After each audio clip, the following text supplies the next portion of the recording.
March Madness is supported by the Chicago Sun-Times.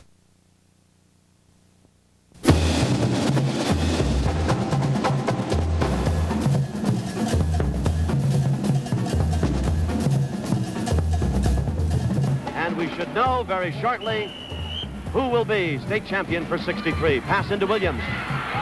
Tries to slap it away. The ball is stolen by Smedley. He shoots. He scores!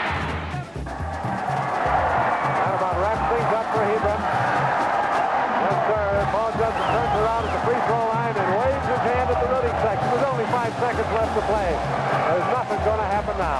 Hebron is the state champion of Illinois. Cobb is going to control this tip. The question is who is he going to... Bowman says, tip it to me. Cobb tips it. Grabbed by Smith. He shoots. He hits it. The game is over. Morgan Clark has won it. This is Jackson with 3. Jackson lets fly. Goal! Jackson won the game. 3 in a row. Lincoln wins. This is high school basketball at its best, in a state where the quality of play and tradition are unexcelled. It's exciting, fun, drama, exhilarating, victory, March Madness, the Illinois High School Association Basketball Tournament.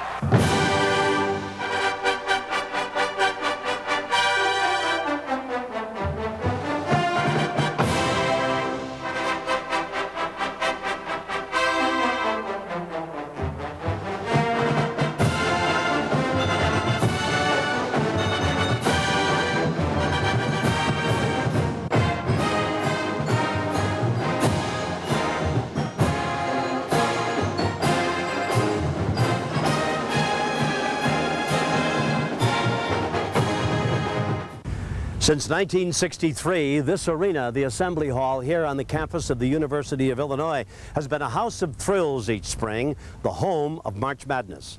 Hello, I'm Tom Kelly, and it's been my privilege to broadcast 25 years of this tournament here and down the street at Huff Gym.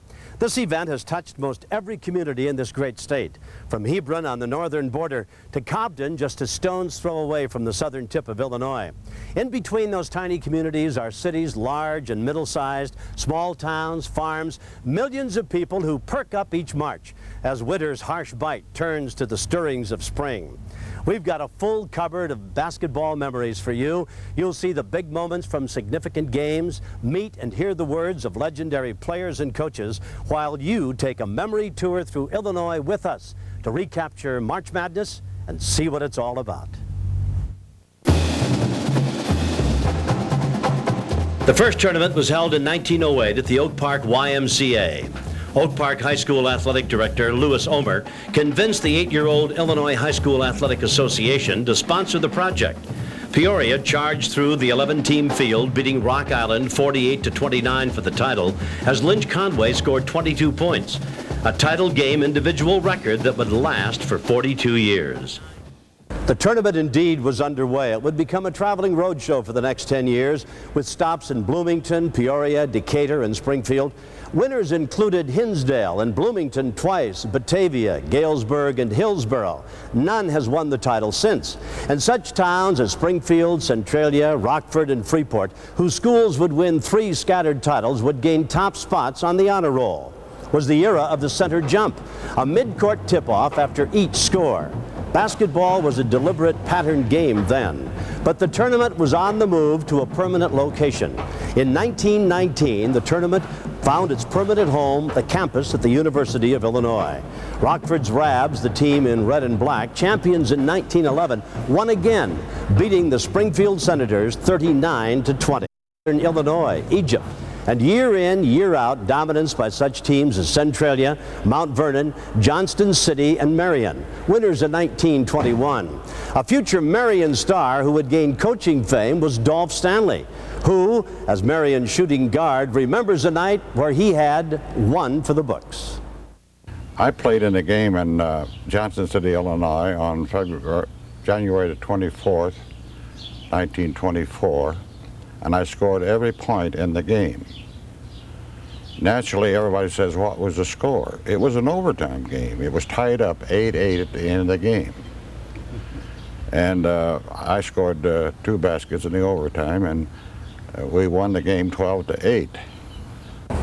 Soon the tournament needed a bigger arena to meet the demand for tickets. So in 1926, it moved here to its new home until 1963, the George Huff Gymnasium. And what a place it was to watch a basketball game. You could shoehorn 6,900 people into Huff. The seats literally were on top of the court. Loose balls and out-of-control bodies flew into the crowd. It was so loud you could barely hear yourself think. And with that huge map on the wall with 16 blinking lights locating the finalists, the Sweet 16, it was a carnival-like atmosphere. Man, that was a pageant. Excitement, anticipation, and it's always been exciting. No one can give an answer to why it is exciting, except it is a beautiful thing. Here come 16 teams. No one seems to know who's going to win it. And after playing about 4 days, you have a winner. Morton of Cicero brought the title to Cook County in the Chicago area for the first time in 1932. But a school from nearby Harvey would gain everlasting fame a year later. Jack Leip was a type of coach that wanted to see some speed, wanted to entertain the public as well as himself if we could pass the ball behind our back, between our legs, and just run, run, run. And he instilled that in us with angles, of course, of breaking for the basket. And we were named the Flying Clouds by a great gentleman who was Pat Harmon, who was a sports writer in Champaign, Illinois at that time. And the Flying Clouds indicated that we were moving quickly. But at the state finals, Springfield coach Mark Peterman, who had led Canton to the 1928 title, grounded the Flying Clouds. There wasn't many teams that could run with us at Thornton and compete with us. So he held the ball out in the final championship game, and finally Nesbitt made a couple of free throws and 2 baskets, who was high scorer at the time. And we won 14-13. After, I remember, in 5 seconds, they had the last shot at the basket. Boudreaux, a future All-America at Illinois and Baseball Hall of Famer, was captain as a sophomore and held that leadership role on a permanent basis. Thornton went to the title game the next 2 years, but fell short. But then coming back 2 years later, Mark Peterman beat us with Scheffler as a great basketball player for Springfield. But it wasn't the slow break. In those days, if you scored 29 points, that was a lot of points. It was Springfield who stopped Thornton in 1935. Peterman's slow break earned the Capital City Senators their second of 3 titles. The first came in 1917, the most recent in 1959. That was a superb team coached by future State Superintendent of Public Instruction, Ray Page. 6'7" Tom Cole anchored a swarming defense and a strong inside game for a team that went 33-1. Springfield beat West Aurora 60-52, holding Bill Small to 18 points, while Cole punched in 26 to take home the title trophy. The Senators reached the semifinals again in 1967, led by Dave Robish. Robish, a future NBA player, set a tournament scoring record with 152 points, an average of 39 a game, as the Senators took the third-place trophy home to the state capitol. There would be another Springfield winner from another part of town, and we'll tell that story later. By 1940, the center jump was gone as the game began to take on a modern look.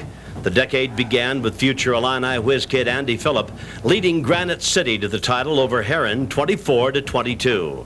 But the spotlight shifted some 70 miles east of Granite City to a tough mining community, Centralia, coached by the demanding Arthur L. Trout. The boys' welfare was number one, and sports come second. But he was a great coach, way ahead of his time. Thanks to Coach Trout, Centralia has enjoyed a glorious basketball legacy. Trout's Centralia teams won 809 games from World War I until after the second global conflict. The Orphans, named by Coach Trout for his favorite movie of the silent age, Orphans of the Storm, have won more games than any other high school basketball team. Coach Trout led his coal miners' sons to titles in 1918 and 1922, but his most famous teams would come at the outset of World War II, the era of the most publicized high school athlete to that time, Dwight Dyke Edelman, whose kiss shot was the kiss of death to Centralia opponents. Why it looked like that you brought the ball up and kissed it before you shot it, and that's why it was named the kiss shot. Your nose and your chin would always be dirty from the ball, you know, it bouncing on the floor. Oh, you had to have your feet on the floor. There's no jump shooting at all. If you had the one-handed shot or something, hey, you didn't play. He didn't believe in that. And just like this kiss shot, too, you'd bring that just a set for a second. He always said, you know, when you shoot a gun, you don't just shoot it. You don't bring it up. You kind of set and bang it. So you'd have to wait a little bit to get your eye on the basket. He had all kinds of philosophies that I think were very good. Like Bo Jackson of today, Dyke could do it all. He was an Olympic high jumper, an outstanding end and punter in football, but his best sport was basketball. In 1941, Centralia appeared to be on the verge of a title with the team Trout called his best, the Wonder Five. But something happened on Saturday afternoon in the semifinals. Morton upset Centralia 30-29. Dyke was the only returning starter in 1942, but this time the Orphans would have enough to beat Ernie Evelyn's previously unbeaten Paris Tigers 35-33. That's the biggest thrill I ever had out of athletics, was winning the state tournament in Better than 1942. Even better than the Final Four or the Olympics? Yes, I think so. Rose Bowl? Yeah, I believe that. I truthfully say that. Dyke Edelman starred at Illinois, winning the Big Ten silver basketball in 1949 as he led the Fighting Illini to the Final Four. After pro ball, he returned to Champaign, where he is the chief fundraiser for Illini athletics. Centralia has had other runs at the big prize, finishing second in 1946. By 1963, the Orphans of Coach Bob Jones had their best team since the Edelman era. They were a matter of seconds away from a fourth title, and they had possession. We'll discuss that wild finish later. Dolph Stanley was born in 1905 and has spent a lifetime in basketball. He developed outstanding teams at Beloit College. Well, it set a stadium record in Chicago. So now, was it my techniques that did it? Was it my knowledge that did it? No, it was the players that did it, of course. But his greatest fame came at the high school level. I wanted back in high school where that old spirit of go, go, go, and where athletics really meant something, and a coach could straighten a lot of guys in jail through basketball. Dolph Stanley has taken every high school he ever coached to the state finals. Equality, Mount Pulaski, Rockford Auburn, and after a forced retirement at age 65, Rockford Boylan. But it's Taylorville where the Stanley legend was cemented. His stars were Johnny Orr and Ron Bontemps.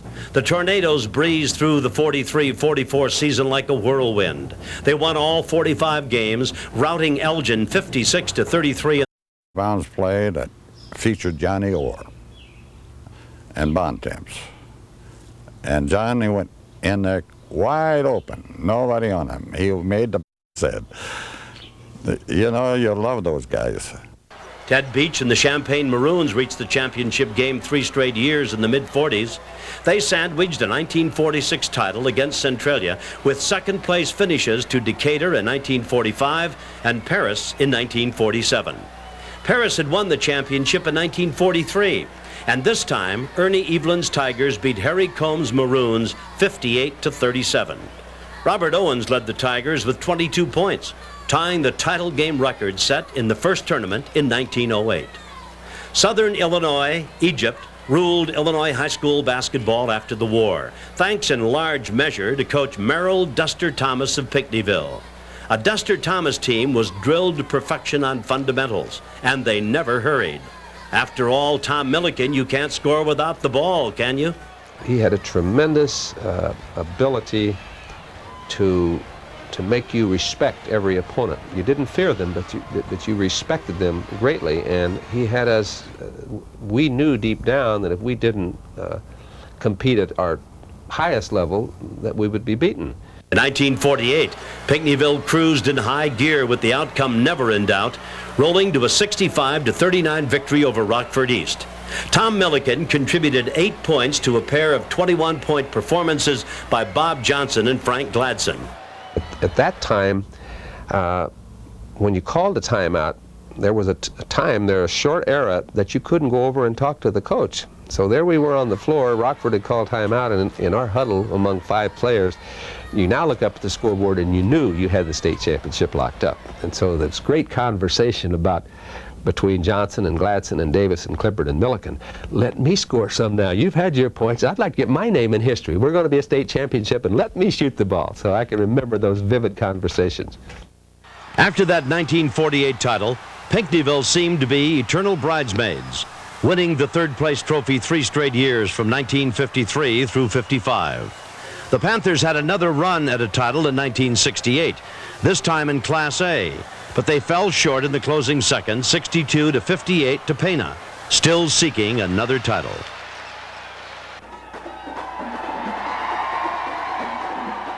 That Southern Illinois dominance continued at mid-century as the Mount Vernon Rams opened the way to the modern era of basketball. Coach Stan Changnan could sense the game changing from slow, flat-footed pattern play to an up-tempo mode featuring an innovative style changer, jump shots from everywhere. His leader was Max Hooper. Stan Chagnon was an innovator. He did a lot of things, I think, that probably hadn't been done before. Certainly the jump shot was in its infancy at that time. And when I first came to high school, the jump shot was not around. But we did use that. Stan spent a lot of time in practicing and teaching a jump shot. And he did a lot of things which, you know, you watch the pros today and they play and a lot of things happen that we would not have allowed to happen because Stan was a stickler on fundamentals. The jump shot was taught to where you hit hard in one spot, went straight up, couldn't float because that created a focusing situation with your eyes. And Stan was a stickler for fundamentals. Mount Vernon had waited 29 years to win a second state title. The Rams beat Hillsboro 45-39 for the 1949 crown, but the best was yet to come. For Max Hooper and his all-state running mate, Walt Moore, were just juniors. We had the makings of a good ball club, and of course the next year we go undefeated. But we had the makings, and I think because of Stan Chagnon's character, we were able to control emotion. Stan's even temper kept us together, and I think it was because of him that we were able to win it that first year, undoubtedly. In the first 41 years of the tournament, only Elgin's Maroons of 1924 and 25 won back-to-back titles. Since then, just 4 other schools have accomplished that feat. East St. Louis Lincoln, with 3 straight in the late 80s, leads the way, joined by Class A Lawrenceville in 82 and 83, Dalton Thornridge of 71 and 72, Rockford West of 55 and 56, and Mount Vernon of 49 and 50. The Rams of 1950, with the 1949 title in the trophy case, stormed through this tournament on a double mission to go undefeated and win consecutive championships. Mount Vernon improved each game as Hooper saved his best performance for last. Stan could have taken me out earlier, and he didn't. He was certainly aware of it, I'm sure. I had tied the record the year before at 34. It's a great thrill for us. And of course, going undefeated, never did that again in any sport, either at the college level or amateur level. So it was a great thrill to go undefeated and a great tribute to Mount Vernon. Hooper never played better, leaving the title game scoring record in tatters with 36 points, a mark that would last 22 years as Mount Vernon beat Danville 85-61 to go 33-0. We know that the sport is for one purpose, and that's to make character in young people. And I know that the Illinois High School State Tournament has added an awful lot to an awful lot of young people. Mount Vernon would add another championship trophy 4 years later in perhaps the most controversial game ever played in Illinois, against DuSable of Chicago, a story to come later. After Freeport's Pretzels won their 3rd title in 1951, stardust fell on Illinois high school basketball. The dream of the underdog, the little David, would be realized.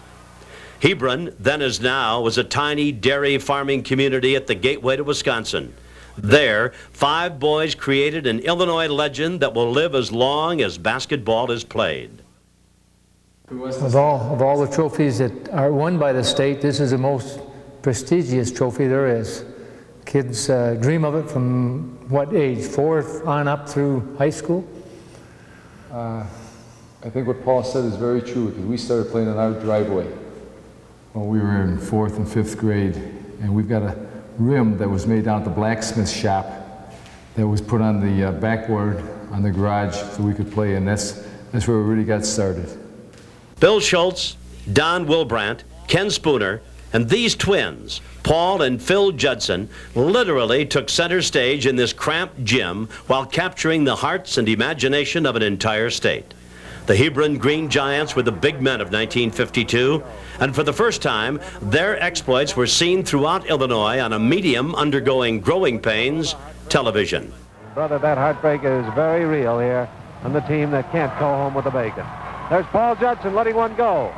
Quincy, and there was some concern in the beginning that if we began to televise, people would stay away because they could sit at home and see the game on television, or the games rather. But it turned out to be just the opposite. It whetted the appetite of people.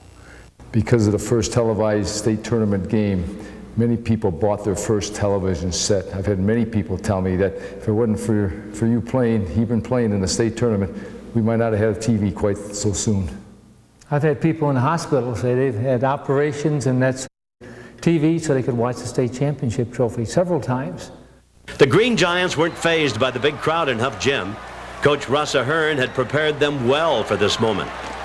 What he did too was really keep our heads at a good level. He realized we had a lot of publicity that year, and he really worked hard letting us know that, hey, this is fine, but keep things in perspective. And we did that pretty well. Quincy, led by All-American Bruce Brothers, was a tough opponent, but Brothers fouled out with 4.5 minutes to go, and Hebron's moment was near. It was 58-all at the end of 32 minutes, setting up the first overtime title showdown. Hebron dominated in the extra play, and it was all but over when Paul Judson let loose in celebration at the foul line. But it was obvious. It's something that we looked forward to all year, and we saw that it was climaxing into a state championship, and hold back the elation at that time. Hebron became the only team ever to win the Illinois state title from the district level. With 96 students, the little McHenry County School was the smallest ever to embrace the biggest prize in Illinois high school basketball. And I had a coach, Rich Heron, and he said, when you guys played, he said, I had to see you guys play, he said, and I bought them for scalper's price. I remember we were ranked #1 most of the year, but yet everybody considered us the underdog. And it was basically kids in it, and they said, how could anything like this be this good?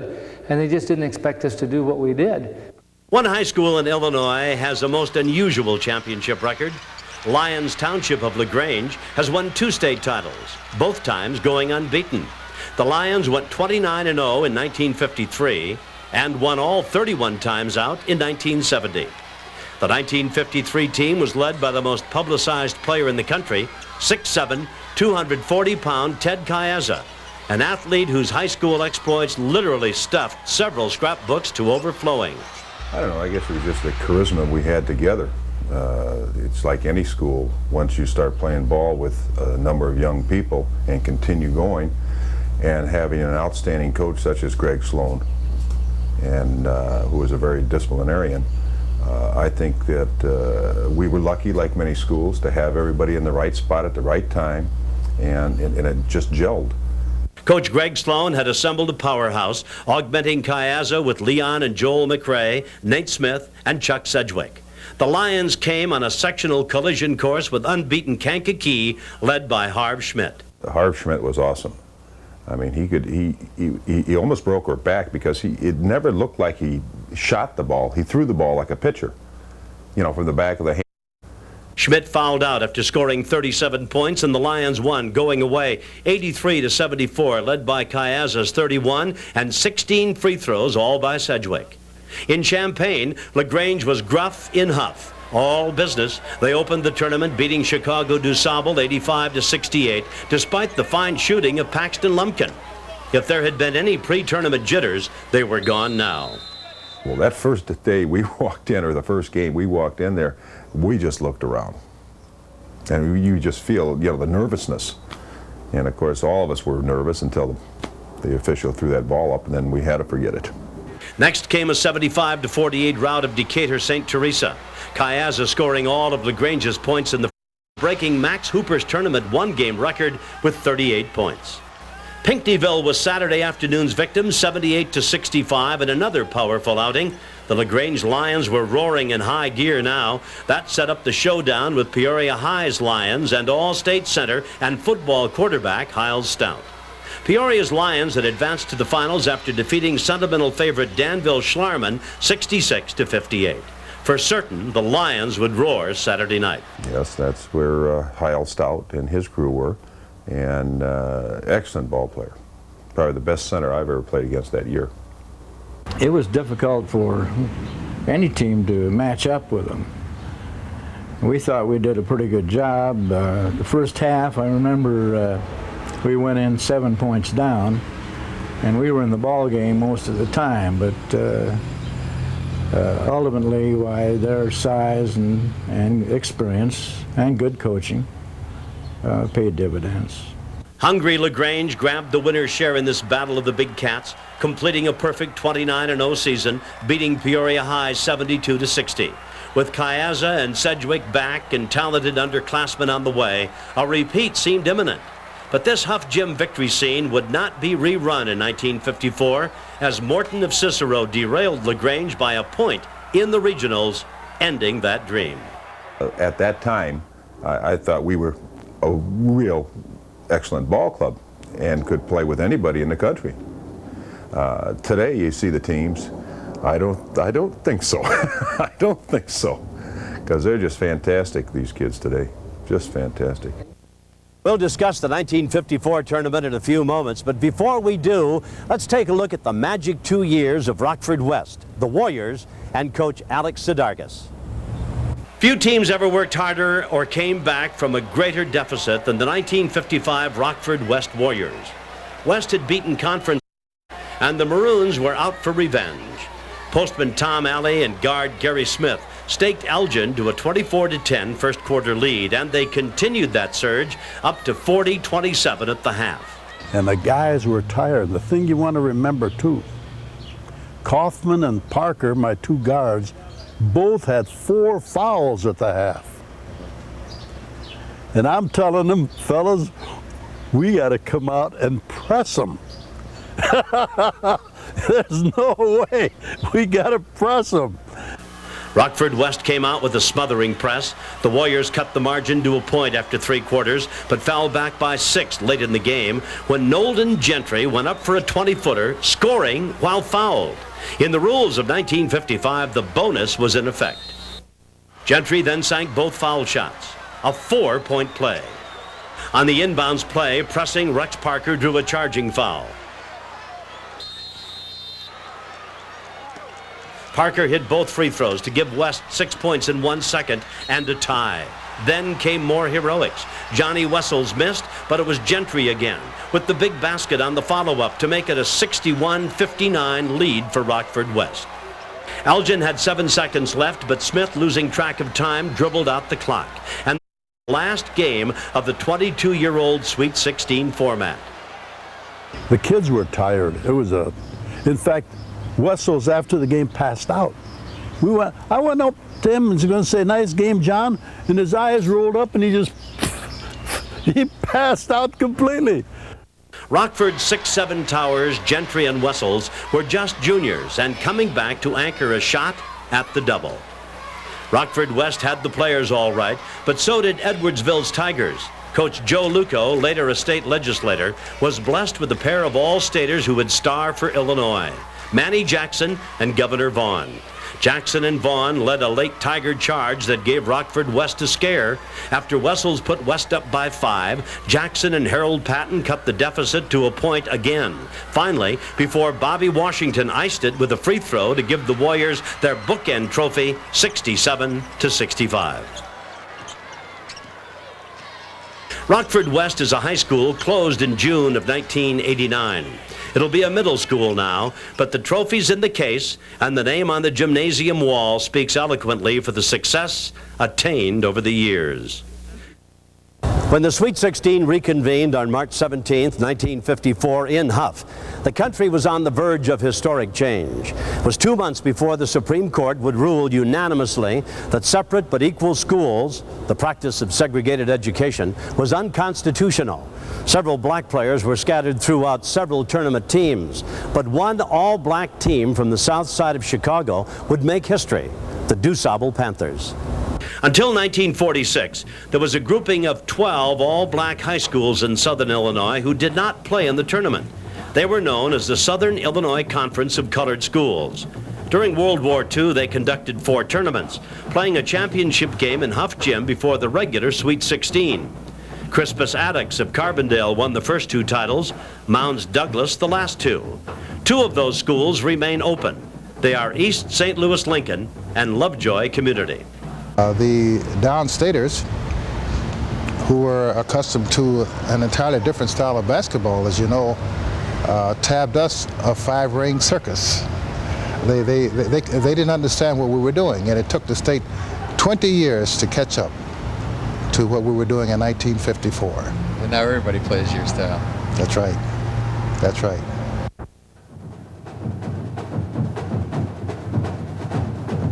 DuSable was the first all-black team to represent Chicago or any other community in the state finals. The Panthers played the opening game of the 1953 tournament against LaGrange. Jim Brown was on the bench, assisting Art Shea. LaGrange had a great ball club, and as you know, they went on to win the 1953 state championship. We were just not up to that level in 1953. DuSable was outgunned 85-68, but this all-underclass team was ready to come back the following year. Jim Brown was now the head coach. He had an all-star lineup of McKinley Cousin and Sweet Charlie Brown at forwards. He was probably the, if not the greatest shooter I ever coached, he certainly ranks in the, I would think, in the top 5. Shelley McMillan at center. He was probably the best rebounder I ever coached. Carl Dennis, and the first true point guard in Paxton Lumpkin. Paxton was, he was a genius. This basketball player I ever coached, and to this day I'm confident in my own judgment that he's the greatest basketball player ever produced in the city of Chicago. Where Paxton's coming along today, he would do more things on the basketball court than Isaiah Thomas. And they don't come much better than Isaiah Thomas, as you well know. Nobody has ever been able to dribble a ball with the dexterity and the fluid attributes of a Paxton Lumpkin. I haven't seen a basketball player, particularly a guard, handle a team as deftly as Paxton could do it. Paxton had the greatest hands, the quickest hands of any basketball player I ever coached. The Panthers blasted through the first 3 games, routing tiny downstate Bowen and Quincy in the first 2 rounds. And then on Saturday afternoon, they put it all together against Edwardsville and Deadeye Don Ole. What a show that was. Lumpkin scored 31 points and set up countless other baskets as the Panthers beat the Tigers 89-73, a tournament record. They would face Mount Vernon for the title. The hot-shooting Rams had an outstanding pair of guards, frail-looking Don Richards, and the team leader, Albert Avant. Mount Vernon routed Pinckneyville 70-44 in that other semifinal. In that title game, neither team could gain more than a 2-point advantage throughout 3.5 quarters. Disputed calls in the closing 3 minutes erased 3 DuSable baskets, and Charlie Brown, Dennis, and Lumpkin fouled out as Mount Vernon iced a 76-7 in the title. If we played Mount Vernon 100 times, we would probably beat them 99 times. DuSable partisans long have claimed that Mount Vernon got all the breaks. Mount Vernon fans, of course, say the game was decided on the court. Whatever, Mount Vernon has the title, and DuSable still is remembered and a symbol. We were really what they call the door openers, you know. And it's really tough. It's really tough, Jeff. And we were thrust in that position, and we gave it our best shot. As DuSable ran up and down that floor at Huff, they left much more than memories of a bitter defeat. For DuSable had paved the way and opened the door for black athletes and predominantly black teams. The inevitable breakthrough came 4 years later when a magnificent team from Chicago's west side made history. They were the Marshall Commandos, led by coach Isidore Spin Solario and 6'8" sophomore George Wilson, already the dominant player in Chicago's public league. Wilson had a smooth hook shot and was one of the first players to dunk in a game. Well, he made all the difference in the world. You know, you get a kid 6'9" that could get the rebounds for you, throw the ball out to a guard, and then lead the fast break. He was something else. Ben Solario, the coach, was the type of person that kept all of us in line. And once you do that, most of the time you will come up a winner. We never had any fights. We never had any dissension. We were just about all for one, one for all. Rock Falls had lost just once thanks to the play of high-scoring forward Ken Siebel and future major leaguer Gary Kolb. Tournament scoring records were smashed in the quarterfinal opener on Friday afternoon. Rock Falls ran off a 101-76 victory over Danville Schlarman, a game that saw Schlarman's Jerry Cummerly shatter Ted Kayaz's individual record with 49 points. Marshall battled its way to the finals, beating Elgin by 20 in the Super Sectional, defending champion Heron by 13 on Friday night. And DuSable 4 years earlier, Marshall entered the championship game unbeaten in 30. Solario always had a habit of bringing us together right after the game and say, okay, fellas, that one's over. Next time, you know, one at a time. That was his philosophy. And we just, I guess, again, came together and said, we're going to get it done. They didn't have the quickness that we had, and it really did not worry me. Leading by 6 at halftime, they increased the lead to 9, and Wilson had 4 fouls, his teammates picking up for him. The Commandos chipped away as Rock Falls' lead melted to 1 after 3. Then with Wilson in foul trouble, Bobby Jones, M.C. Thompson, and Steve Thomas took over. Jones and Thomas rained in basket after basket as the Commandos outscored the Rockets 18-11 in the fourth quarter, bringing Chicago its first title, 70-64. They had won all 31 games they played. Mayor Daley, we went down to his chambers, and we were honored by the city council, and there was a ticker tape parade downtown Chicago, and we had a big assembly program on that Sunday morning at Marshall at the high school, and so there were a lot of accolades after. We became part of history. So no matter whatever happened in Illinois high school basketball, we were the first, and that was the way we felt after we won and then on the way back. But, of course, on the way back, you know, we had to sort of, oh, wait a minute, we just won the state, but now we had to go home and play for the city championship. And the Catholic school has always won. So now, you know, we had to regroup, get mentally ready to play at the stadium. Marshall frosted that championship cake, beating De La Salle a week later before 15,000 in Chicago Stadium for the city title. With Wilson and Thompson returning, Marshall was favored to repeat in 1959, but they lost to Waukegan 63-62 in the Super Sectional. The Commandos took no prisoners in 1960. Those players mashed the field. Tiny Bridgeport, led by All-Stater Steve Cunningham, was hoping to pull a Hebron, but Marshall was not buying it. They were bent on really, you know, at least they wanted to maintain their supremacy, and they certainly didn't want to lose. We sorry we had to do that to Bridgeport. We were going to make sure another Waukegan never happened. Wilson at 6'8" controlled the game inside and out as the first modern small forward forerunner of the Magic Johnson, Larry Bird type. Wilson became a high school All-American and most recruited player in the land. I ankling into the pivot. When we were pressed, I would have George come up and help break the press or even bring the ball down. So he did so many things and could do them well. The title game was no contest. The Commandos routed Little Bridgeport 79-55 as all 5 starters scored in double figures. Chicago was here to stay. Marshall, that west side of Chicago. That was a rough, you know, neighborhood. And here, this Lario would take us and talk to us like father, big brother, and we just respected him. And there was just a sense of pride that these youngsters had. Took it out and took it with them out in the world, and knew that if they worked hard, they had an equal opportunity to achieve as anybody else.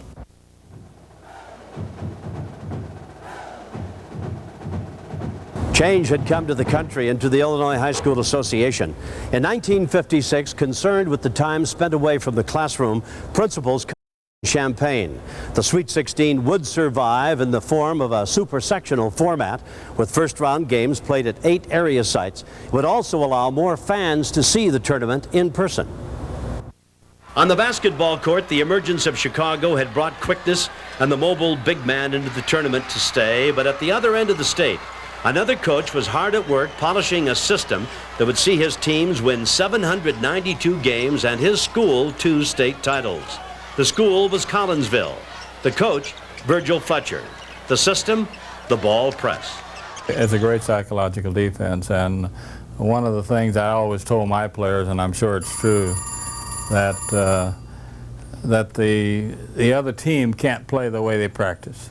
So if you're playing good defense, you know, actually an interception is better than a rebound, because most of the interceptions out in the middle of the court someplace, and that gives you a chance to take the ball from the basket.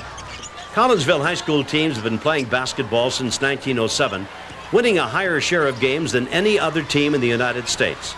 The K-Hawks had a tough time getting through the tough St. Louis Metro Regionals and Sectionals until 1957. Terry Bethel, a smooth 6'7" center, and forward Tom Jackson led unbeaten Collinsville to its first championship game. The opponent led by first-year coach Earl Lee. Lee had succeeded Lee Kabuti, who took his picking, ball-handling, deliberate game to Champaign. Herron got Bethel out of the game with 3 first-quarter fouls, setting up a nip-and-tuck battle all the way. Whenever he'd set his screen and roll to the basket, well, we just always made sure that we had our players in front of him as he turned and rolled, and he would continue to look back to where the ball was at, and while he was looking back to the ball, he'd run into our players. Well, that's a charge, back charge, you know. They wouldn't call that today. They'd give him a place to light, but back in those days, Terry'd go up and they'd move in, and when Terry he had a tendency to move back with his turnaround jump shot, and they got 3 fouls on him. Herron won it 45-42, avenging a regular season defeat to Collinsville. Coach Lee left for Cahokia the next season with a coach's dream: 1 season, 1 state championship. Well, they did everything you'd ask them to do, and they were a great bunch of basketball players, and they made themselves basketball players. They weren't large. They just practiced and worked and did the things that they could do the best, and that's what made them the great team that they were. Virgil Fletcher rolled up his sleeves and finally put together his dream team in 1961. Nobody came close to the K-Hawks thanks to the ball press, great teamwork, and a pair of all-staters, Fred Riddle, son of the principal, who did not need help from the Redmond, the strong man with the velvet touch. You'd go up for a shot and there'd be a guy in front of you, but you'd see your teammate right under the bucket all alone, nobody on him, and you just dish it off to him and there's 2 points. So we did that a lot. If I remember right, that happened a lot. That's one of the reasons we shot 55%. Right, because all the shots are about this far from the basket, you know. Redmond scored 31 points, and Riddle at Hawks buried Thornton of Harvey 84-50 in an outstanding display of all-around basketball. Everybody was a pretty smart athlete. Everybody was a good athlete. And then whatever coach said, that's the way it was. There was no other way to do it. Well, I think we shot for the state championship that year, and I think we worked harder. All my teams worked hard, but the 61 team worked extremely hard. And we spent a lot of time in practice before school and at noon hour and after school. And this team didn't make very many mistakes either. Redmond was starring at Illinois by 1965 when Collinsville gained the finals again against perennial power Quincy. Virgil had a really outstanding ball club pace, He had some, you know, he had a good ball club. They deserved to be state champs. We deserved to be state champs, you know, had we won the ball game, because it was that kind of a game. This team executed, did everything as well as any other team we've ever had. Their defense is perfect. The execution of defense, the rotation, everything was perfect. Collinsville, behind the shooting of Dennis Pace and Jack Darlington, took a 24-20 lead at the half, and the K-Hawks stretched out to a 7-point lead after 3. Then came a Quincy charge. With about 5 minutes left in the ball game, they got a 5-point lead on us. And then it was exactly that. It was just a cat and mouse game. We made a couple runs at them with a couple steals, you know, and we got back to 1, back into, you know, the lead of the ball game. It wasn't enough, though, as the K-Hawks won their second title in 4 years, 55-52. Collinsville would make other runs. Fletcher's K-Hawk teams gained Sweet 16 spots 14 times, more than any other coach. It appeared the K-Hawks would give Coach Fletcher a retirement present wrapped in a big bow in 1978. Kevin Stallings and John Belabradic powered Collinsville into the semifinals against Lockport in a showdown of unbeaten number 1 and 2 teams. And I thought we would win, but you know, you don't always win because you think you're going to win. They say that's a good thing. If you think you're going to win, you're going to win. But we did everything but put the ball in the hoop. That 55-53 loss ended the title dream. But Collinsville finished in style, beating Rockford East 96-65 to put the button on one of the greatest coaching careers anywhere. I would hope that the players and the citizens of Collinsville would remember me as not only a good basketball coach, but a good citizen who tried to teach players something about life except besides basketball. The 1960s were years of turmoil in America and years of change in the Illinois High School Association throne room. 8 different schools would win titles, and by the end of the decade, the balance of power had shifted to the north. This is a man for all seasons, especially tennis and basketball. John Schneider's New Trier Trevians finished second in the 1989 AA Girls Tournament in a tough overtime loss to Marshall's Lady Commandos. The turning point came when New Trier was assessed a technical for not picking up Marshall on defense.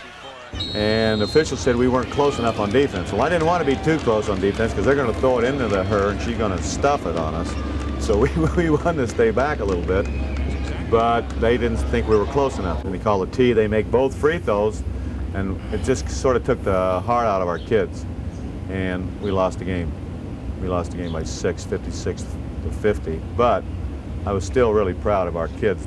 But the Schneider story has many more chapters. The first prominent one came in 1960, when he was a 25-year-old Frosh sophomore coach at Stephen Decatur High School under the legendary Gay Kintner. Gay got down on his hands and knees in the locker room at the halftime and gave him a great pep talk, and his face was real red, and we got back up and we sat down on the bench. 30 minutes before the game starts, he falls over and dies right in front of me.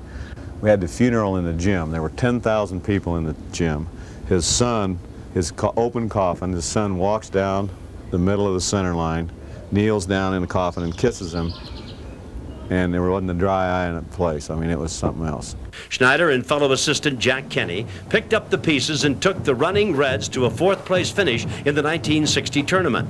That was Decatur's first appearance in the finals since 1955. The kids I think they sort of dedicated it to Gay. Before that, Kintner's Reds had been a perennial power. They won the title in 1931 and again in 1936. In 1945, they beat Galesburg 73-72 in the quarterfinals. It was a back-and-forth overtime thriller, old-timers say, that was the best campaign for Kintner's third, peaking in March. The running Reds had a tough opponent, Carver of Chicago. Would be the last state title decided in Huff Gym and one of the best. Carver was led by one of the truly great players in state history, Cassie Russell. He had the right stuff, and he worked hard. And I guess if I want to leave a message in here, I want to be sure that having the right stuff is only 10% of it. 90% of it is working when you got the right stuff. Because they have 1,000 guys with right stuff, but they don't work hard, so it doesn't mean anything. He worked awfully hard to develop his game. Of all the basketball players I've seen, I think he's the best high school player I've ever seen. We could not stop him. We put a kid on him named Bulldog Johnson. We played man-to-man defense all the time. And Bulldog tried to stop him, and he did a good job, but he still got 26. And it was really he was the hardest player to stop. When we'd press, he'd bring the ball up, he'd take it inside. He did a heck of a job. The challengers in Reds went nose to the wire, and then came two of the strangest plays in tournament history. Carver's Bruce Rackett threw the ball toward an official. Then, with the game tied, Rackett mistakenly threw the ball into the hands of Decatur's Jerry Hill. 50 seconds to play, and the ball is suddenly flipped on a mistake to Jerry Hill. Decatur gets it. What happened was Bulldog Johnson, who, as you can tell from the name, is pretty tough. We call him Bulldog. He set a screen on Rickett and just creamed. And the kid was out on his feet. He really didn't know where he was. And then when they're holding the ball at the end, he throws the ball right to Jerry Hill. And I know the reason he did really was dazed from that screen that Bulldog Johnson set on him. Thousands of people reacted the same way that I did. They felt badly, and they wrote to him. He got a lot of letters relative to that, just thousands of them. Kenny Barnes was fouled with 5 seconds to go. After a timeout, Barnes sunk the first shot to make it 49-48 Decatur, but he missed the second free throw. And now with a bonus shot, Ken Barnes is ready. 49-48, Decatur has the lead. 6 seconds left. That one misses. Out of bounds. Carver. 2-1. You better throw it. There's the gun. It's a once-in-a-lifetime type of a thing, you know. If you ever have a state championship team, you're really fortunate. I just was lucky, you know, to be at the right place at the right time. Everybody can relate to March Madness. I mean, it's just one of those things that everybody gets fired up about. It's like getting a new car. You get the fever. You know, sometimes you get a new car fever. Well, you get basketball fever at the end of February and the start of March. And everybody has a chance, too. That's another thing I like about it. Everybody has a chance. You can be 0-22 and still have a chance to win the state. With Cassie Russell off to Michigan and future All-America glory, Carver lost 5 games in the 62-63 regular season, but the challengers had another powerful force, Joe Allen. Joe was a monster. Joe made the team work because he was so strong, and when he got a position, when his side of the basket was pretty much just him, everybody else went somewhere else to rebound because he was not only strong, but he was hard. So when he came down, if you wanted to be in there, you'd have to be hard too. Otherwise, kids moved out of the way. The first state championship to be decided in New Assembly Hall was a fitting nail-biter and one of the most memorable. The tournament itself featured a controversy that threatened to tatter the fabric of the association itself. The rules of the IHSA then permitted an athlete to compete as long as he had not reached his 19th birthday prior to December 11th of the school year. The focal point, Rockford Auburn star Jasper Robinson, who turned 19 during the year and was playing under a court injunction. The issue was his birthday. The answer would decide his eligibility. All kinds of hell broke loose. The judges ruled that I had to play him. So, I mean, I got a letter saying I had to play him, even though the state said he couldn't. Well, we went ahead and won, got down into the state. A family Bible showed his birth in 1943 after the cutoff.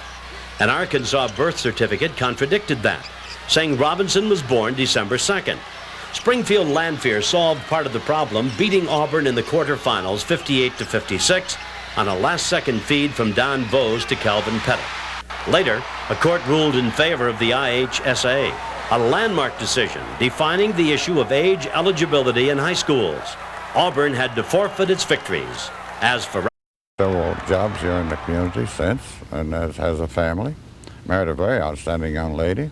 in the title game itself, the Carver-Centralia title game was a physical contest. Centralia battled back to take a 52-51 lead with just over a minute to go when things got wacky. Suddenly, the pressure seemed to affect both teams. Centralia turned it over, then Carver returned the favor as Robert Cefax threw it away, giving Centralia the ball. The Orphans called timeout with 13 seconds left, and Hawkins made a vital substitution. We took out Cefax and put in Smedley. Now, Cefax is 6'6" and Smedley is 5'6". We put him in because he's tough. Who will be state champion for 63? Pass into Williams. Tries to slap it away. The ball is stolen by Smedley. He shoots. He scores! 7 seconds. Timeout, Centralia. In just 6 seconds of action, the only time he would play, Anthony Smedley became one of the true heroes in the history of Illinois high school basketball. The ball was loose on the floor, and Smedley picked it up and went to his favorite spot. And I think he did it without thinking. He went in there and shot, and then asked me later, do you think I should have shot the ball? I said, yeah, I think so. You should have shot it. I'm not altogether clear on all the detail, and I'd love to say it was a great coaching crew, but it was just saying, oh my, here we are again, and you know, just I got to do something. Kids expect me to do something, but it wasn't anything that was planned. It was just changing so the students would have some confidence that we had some sense of what was going on. But I just hoped something would happen. It did in that case. Centralia had one last chance, but the trophy would go to Chicago, with Carver winning in its second try for the title. I think it makes a point that seems to me to make sense for sport, that it has some values other than a game, and we're getting to try to make those arguments. What the role of school sport is. I think it's different. It's not to be like pro sport. It's to be different. It's for kids to think we won. You know, and everybody in the community felt that they'd lost when we lost, and that's what sport is about. And that's what we're trying to sell. It's a tough sell to the educators anyway, but that's what we're trying to sell. Few schools are fortunate to get a chance to win one state championship, let alone two. Perhaps once a decade, a little David emerges from the pack to capture the interest and the imagination of the entire state. That was the case in 1964, when the Hebron story seemed to be developing a sequel at the bottom end of the state. The place was Cobden, and all the elements of drama were in place. 147 students enrolled in the high school. No team ever had a more colorful nickname, the Apple Knockers. They were massive. 4 starters, 6'5" and over. Jim and Chuck Neal were the brothers. Ken, Jim, and Bob Smith, cousins. Team star Ken Flick was a rare married student, and the team had to play with a heavy heart. Tom Crowell, they have of letting the boys pick the most valuable. They get just to elect somebody, and they whatnot, and they elect a couple kids, and they vote on it. And he was our most valuable as a junior. He was swimming with 3 of the big boys, Smith and Neals, and they're at Crab Orchard Lake, and they got all fingers and little peninsulas, jut-ins and jut-outs, and they're going across. It looked like 40 yards. And a couple of them said, hey, I can make that. We can go over there and we'll go that way. He said, I can't make it. I'm going around.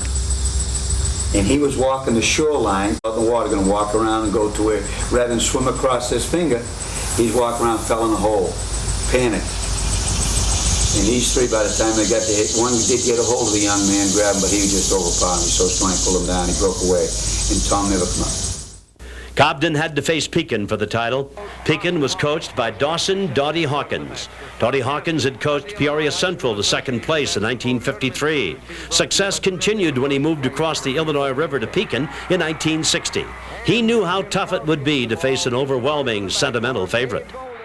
The superintendent of schools at that time, F.M. Peterson, came up to me and he said, Donnie, he said, do you think that our kids will be affected by the fact that most of the fans in the gymnasium are going to be for Cobden, and they'll probably let our team realize that by the big fan approval when they come on the floor.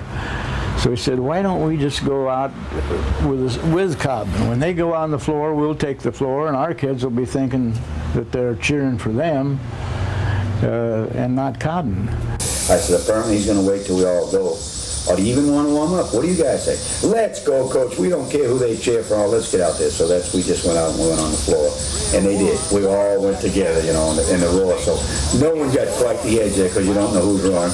Pekin was a smaller, quicker team, and they had an outstanding long-range shooter in Dave Golden. Cobden stayed with Pekin, refusing to buckle. Finally, the game came down to the closing 2 minutes, with Pekin up by 2 points and a timeout. Our strategy, for the most part, was whenever the score was tied or we were ahead, we were going to take as long as necessary to get the best shot possible.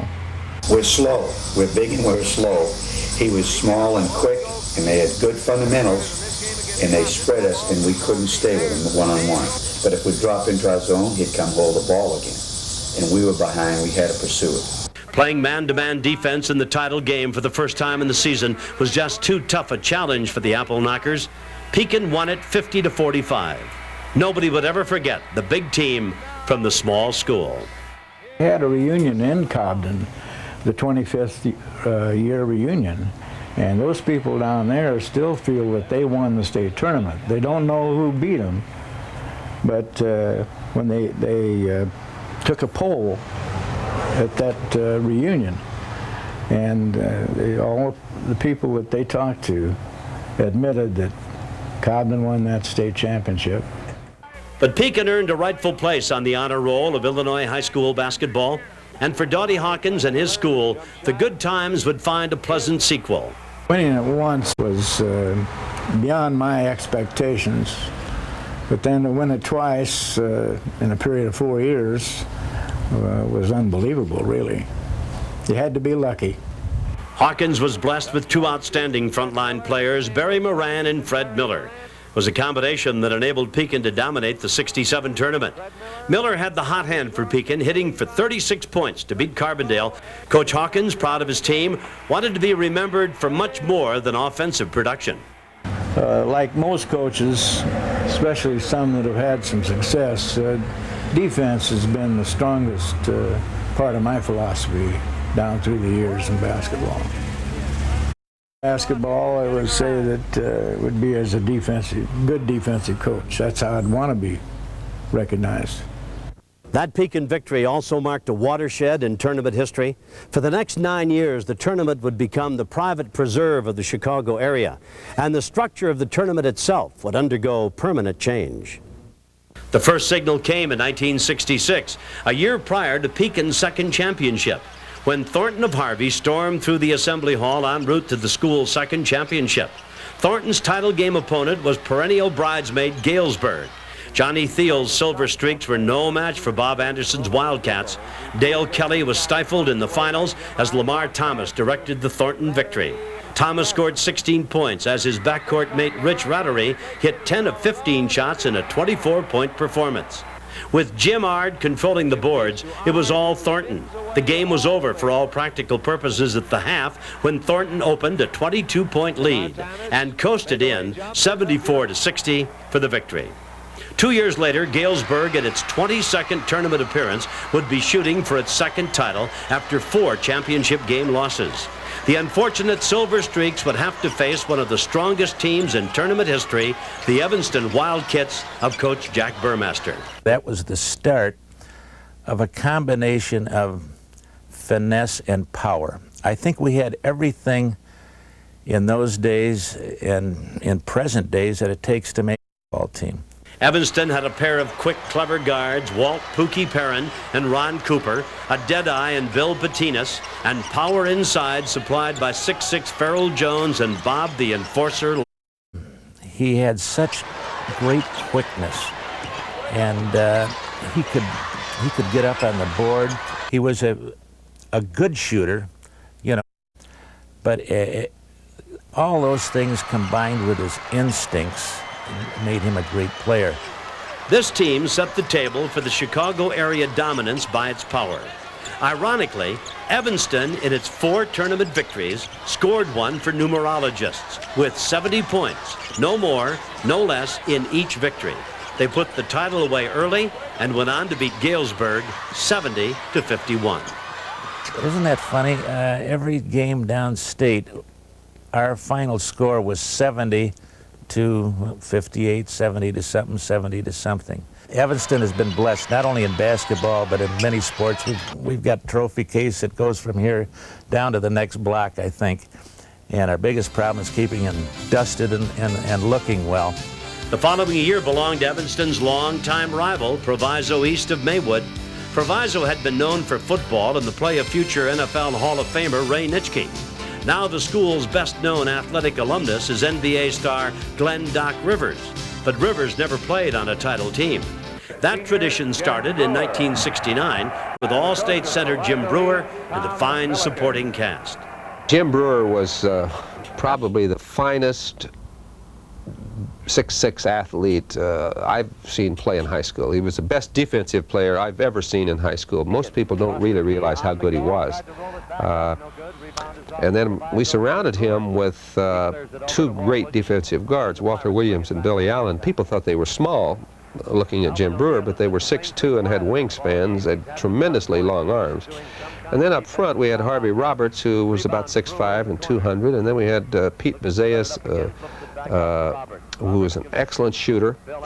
And the thing that made us so good is that we took every team right out of the game defensively with our defense. But a lot more was happening in Maywood and at Proviso.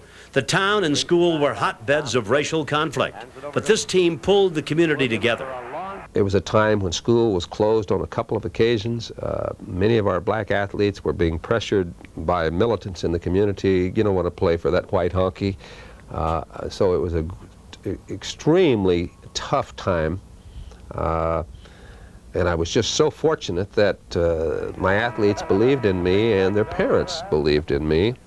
The Pirates beat Peoria Spalding 58-51 as Brewer scored 17 and owned the boards. A lot more was won in the community. Our state championship team was just the greatest tonic to this school because our kids had gone through such negative PR that all of a sudden the state championship gave them something very positive to think about. And I think that was a big turnaround in this school. From that day forward, we've been climbing back to the mountain, and today race relationship is terrific in this community. Those were wonderful years at Proviso East. Milliken stepped up to principal in 1970, and another Southern Illinois native, Glenn Wittenberg, took over. Wittenberg ran a tough operation, like a... Used to his Marine-type tactics, but when they found out what a genuine man he really was, and that he was tough, but he was tough with everybody, and he was fair with everybody, and became a great coach for us. But he got results. In 1974, the Pirates were in the AA finals against top-ranked Bloom of Chicago Heights. Bloom was led by Player of the Year Audie Matthews, but somebody forgot to tell Joe Ponsetto and the Pirates. Joe Ponsetto, the Godfather. Joe is so much of a different individual than people perceived him to be. Joe looked like he was some dumb athlete, but Joe was very bright, got along tremendously well with the black athletes in the community. In fact, he grew up in the community and played with them, and they loved him. Proviso East trailed 43-40 after 3 quarters and then turned it up a notch, overtaking Bloom down the stretch to win the title 61-56. Our 69 state champ helped pave the way, and they just became overachievers. They just that night beat a team that was probably better than we were, but those kids didn't believe it out there on the floor, and that's what counts. Something old and something new, something borrowed and something blue was an appropriate theme for the 1970 tournament rolled into one package. Coach Ron Nikovich brought a second title to Lyons Township of LaGrange, the old and new, borrowing the delightful tradition of an undefeated season for the blue-clad Lions. There's something that separates a lot of teams with great talent from those who have great talent, go on to become champions, and then do the ultimate and to be an undefeated champion at a time when there was one class. We weren't divided now. We're talking about the whole state. LaGrange had to face East Moline in the finals, and for 3 quarters it was a ball game. It was one of those rare games, too, when the two teams that were vying for that #1 pole spot went into the final game, and it was decided the way it should be. But Lions had 2 outstanding players that made the difference. Marcus Washington. What a kid. I mean, what a player. Kid just loved to play, just loved to be on the floor. Would never tire of playing basketball. Liked to be all over the floor. Rebound, shoot from the outside, play defense. He loved that. A great player, a great young man. And Owen Brown, who would die at age 22, felled by a heart attack in a pickup game. Owen Brown, to me, is still alive, you might say. It just doesn't seem quite possible. A young man at 22 in the prime time of his life could be taken from us as he was. But it was a real shocker for us all. Owen Brown was outstanding against East Moline, scoring 24 points while grabbing 24 rebounds. Whatever doubt remained was removed as LaGrange outscored East Moline by 14 in the fourth quarter to win going away 71-52. These guys saved their best quarter for the last. The final quarter of the state championship game, I believe, our guys outscored East Moline, I think it was 24-10, and won the walk in the fourth quarter. That was only a prelude to the team that would set the standard of excellence for the 70s, Dalton Thornridge. Ron Ferguson was the coach, but Captain Quinn Buckner was his coach on the floor. He was probably the coach on the floor, off the floor, and before the season, during the season. He was a man for all seasons, and there's no question that he's certainly the finest person of his ability that I've ever been associated with. And it was important for and it is to this day important for me that when I'm on any team, that the individuals succeed, because when the individuals succeed, the whole process moves forward, and the rest of it takes care of itself. This was a close to perfect high school machine. In 1971, the Falcons faced nearby Oak Lawn for the title. C.J. Kupek, the big man, and guard Jim Bosinski led Oak Lawn. Buckner held his mostly underclass teammates together with 18 points. And then with Thornridge up 52-50 came the critical moment. I was trying to get across to my squad at that particular point in time that please, don't give him the three-point play. Don't give him the three-point play. CJ had a chance to tie it and got a drive to the basket, and I was there and had a thought to go for the ball, and the last minute I backed off. Yeah, I think he shot, and they got a rebound, and I think it was a young man by the name of Arnold got the rebound right under the basket, and he hurriedly tried to put the ball up and kind of crotched it there. And didn't get it up over the rim, and the gun went off. We were arrogant, but it was controlled arrogance. We were we knew that we could play better than anybody that we could play against. What was amazing to me is that that age, we played as a team with that controlled cockiness or arrogance. With one title in hand, the big challenge awaited the following year. Nobody would come closer than 14 points. But as good as they were in the regular season, Thornridge got only stronger in the tournament. We just played. We were kids just playing to have fun. And I look back at it now, and I didn't realize how good we were until after I got away from it. And I look at some of those films, and I said, boy, that team wasn't too bad. Quincy had outlasted East Aurora in the semifinals in a 107-96 shootout. But they were facing a whirling dervish for the title. The fear of the press, I think, bothered more teams than you can believe. There's that zone press again. It's just devastating. And the guards on Quincy are a little bit small, and they're having a rough time seeing over those outstretched arms. Buckner on the steal, converts it. The Thornridge pressure left Quincy down 57-26 at the half.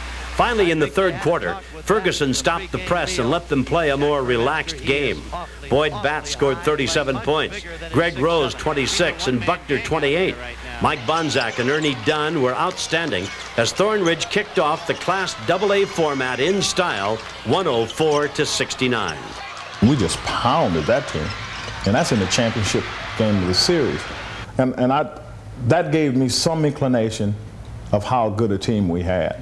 It's just one of those things you can't explain. One of the type of game that you coach all your life to try to have one of those kind of things happen, and they very seldom ever they probably don't happen. The state championship game is just it's beyond belief. Thornridge carried a state record 58 consecutive victories into the next season, a record that would last for 10 years.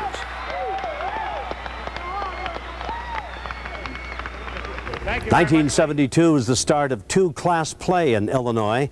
All of that the brainchild of Toluca's Chuck Rolinski. You could see the shift in cities. They're getting better coaching now. The players are starting younger. They're going to these great camps.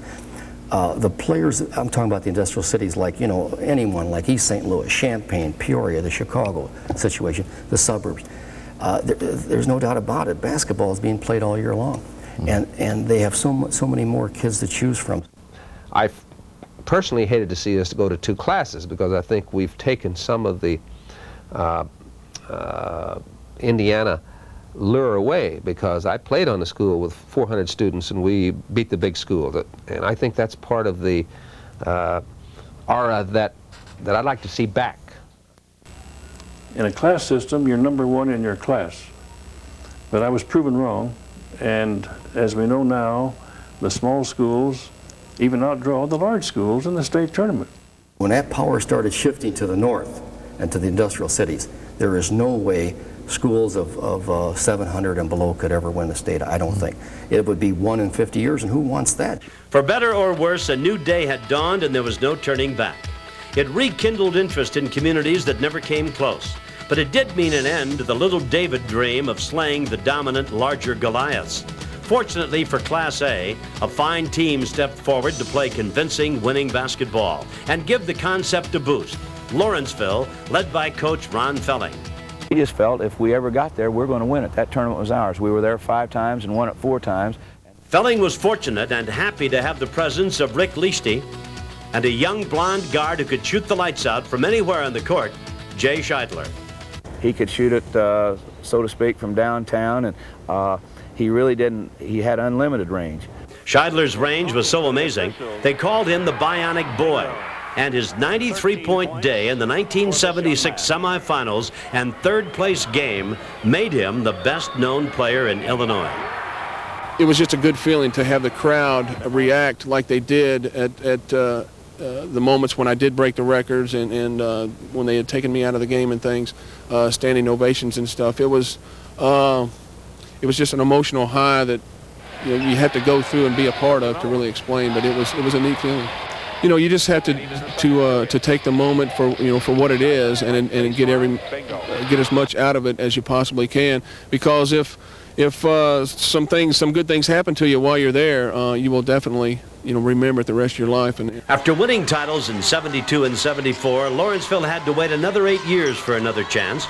They cashed in 82 with another Leasty, Tim, joining 2 All-Staters, Doug Novsek and Marty Simmons.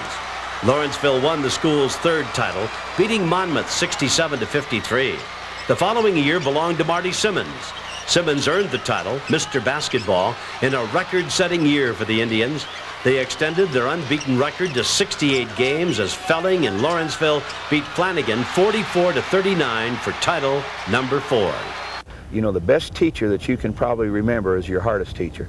If you think about your best teacher, you probably didn't like him maybe at the time or her, but they were the most demanding on you, and if you stop and think about it, they were your best teachers. And I think your best teacher is the one that's going to be intolerant, not let you make mistakes, not let you slide by, going to be demanding on you. And that's what we're trying to do here. The Class A meet has produced many big moments. Take 1976, when Mount Pulaski pulled out a 59-58 title victory over Rova of Oneida. In 1979 was the play of 6'8 sophomore Walter Downing as New Lenox Providence beat Havana 46-33 for the championship. Brian Sloan, son of Chicago Bulls all-time star Jerry, became Mr. Basketball as he led McLeansboro to the 1984 title over Mount Pulaski 57-50. The Foxes became the 12th unbeaten champion in tournament history. Perhaps the most powerful team in Class A history was Providence St. Mel of Chicago in 1985. It was a team that scored in clusters led by All-American Lowell Hamilton. Providence St. Mel beat Crispin 95-63 for the title. There were many who believed this St. Mel team just might have been able to win the AA tournament as well. In 1989, the Class A tournament belonged to the Indians of Carlisle and their splendid 6'8 forward Tom Michael and his 6'7 running mate Jason Peters. Michael hit 10 of 12 from the floor in a 28-point performance as Carlisle beat Rock Island Alaman 65-56. Michael scored 121 points for the tournament. As the decade of the 80s came to an end, it became obvious that the 2-class system had survived and thrived and was here to stay. I think today if you would vote on class basketball, it would go 95% to 5. Back in AA, the Chicago area was in the midst of a decade-long run in the throne room as 5 of the next 6 tournaments would have Chicago area finalists and 7 of the next 8 would have a Chicago area champion. The 1973 tournament ran against form. Neither Chicago Hirsch nor New Trier East of Winnetka was supposed to be in the title game, but there they were. For a half, it was a good game thanks to a strong defensive performance by New Trier East. We looked like ragamuffins out there on the floor, actually, you know, but we played tough. But Hirsch had two outstanding players for Coach Charlie Stimson. Ricky Green and John Robinson took over in the second half. Robinson owned the inside, and Green exhibited the quickness that would characterize his All-America play in college and later in the NBA. Hirsch pulled away in the second half to win convincingly 65-51. After Proviso East's 1974 victory, another Chicago school, Wendell Phillips and Larry Williams, beat Bloom 76-48. Phillips almost made it look easy. They were that dominant. The tournament needed a thriller, and in 1976 it came in a heart-stopper. West Aurora appeared to be on the verge of that city's first title when Morgan Park and Levi Cobb put on a stretch drive. Stop, look, and listen. Makes the next one. 44-43 in the backcourt with the ball. Scramble for it. Bill Warden wants a timeout, but he can't take one. Jump ball. Cobb is going to control this tip. The question is, who is he going to... And Bowman says, tip it to me. Cobb tips it. Grabbed by Smith. He shoots. He hits it. The game is over. Morgan Park has won it.